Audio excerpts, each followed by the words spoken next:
तो वहीं नेतन्याहू को लेकर सस्पेंस बना हुआ है। तो उधर ईरान के नए सुप्रीम लीडर मुस्तफा खामनेई को लेकर भी अब नया दावा सामने आया। पहले दावा हुआ कि मुस्तफा खामनेई रूस में अपना इलाज करा रहे हैं और कुवैत के एक अखबार अल जरीदा की ओर से दावा किया गया कि मुस्तफा को खुद पुतिन ने रूस आने और वहां इलाज कराने का ऑफर दिया था। युद्ध के बीच दावा किया गया कि मुस्तफा एक विशेष विमान से मॉस्को पहुंचे और वहां उनका इलाज हो रहा है। देखिए।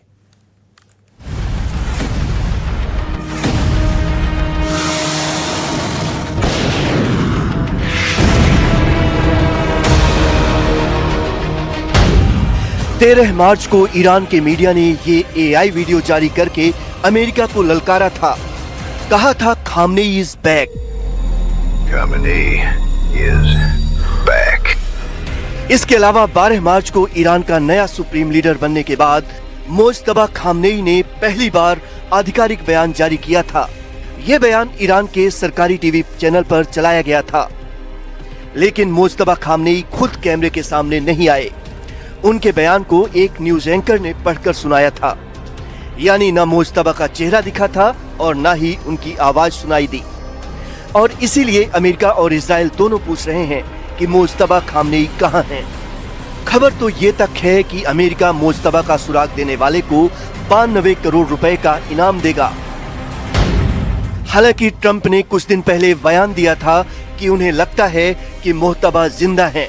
ट्रंप ने कहा था कि उन्हें लगता है कि मुस्तफा को काफी नुकसान पहुंचा है, लेकिन वो किसी न किसी रूप में जिंदा हो सकते हैं।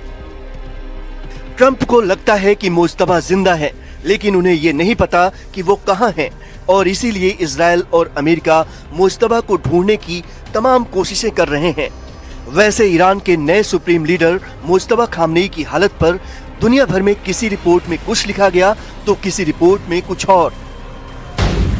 रॉयटर्स की एक रिपोर्ट के मुताबिक मुस्तफा खामनेई को हमले में हल्की चोटें आई थीं। सीएनएन ने दावा किया था कि उनके पैर में फ्रैक्चर हुआ, आंख के पास चोट लगी और चेहरे पर भी हल्की चोटें आईं। ब्रिटिश अखबार द सन की रिपोर्ट में तो सबसे ज्यादा गंभीर दावा किया गया। रिपोर्ट के मुताबिक हमले में मुस्तफा खामनेई बुरी तरह घायल हुए और कोमा में चले गए। द सन की रिपोर्ट तो ये भी दावा करती है कि मुस्तफा खामनेई की एक टांग काटनी पड़ी और लीवर और पेट को गंभीर नुकसान पहुंचा। यानी मुस्तफा कहां हैं, कैसे हैं, किस हालत में हैं, किसी को पक्के तौर पर कुछ भी नहीं पता। इस बीच कुवैत के एक अखबार अल जरीदा ने तो नया ही दावा कर डाला।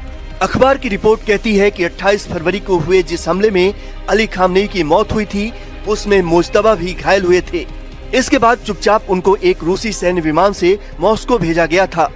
रिपोर्ट में कहा गया है कि खामनेई की टांग की सर्जरी सफलतापूर्वक हुई और अभी भी वो मॉस्को के एक निजी अस्पताल में भर्ती हैं।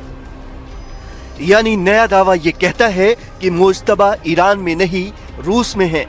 और अगर ये सच है तो ट्रंप का मुस्तफा का हाल उनके पिता जैसा करने का सपना फिलहाल पूरा होता नजर नहीं आ रहा।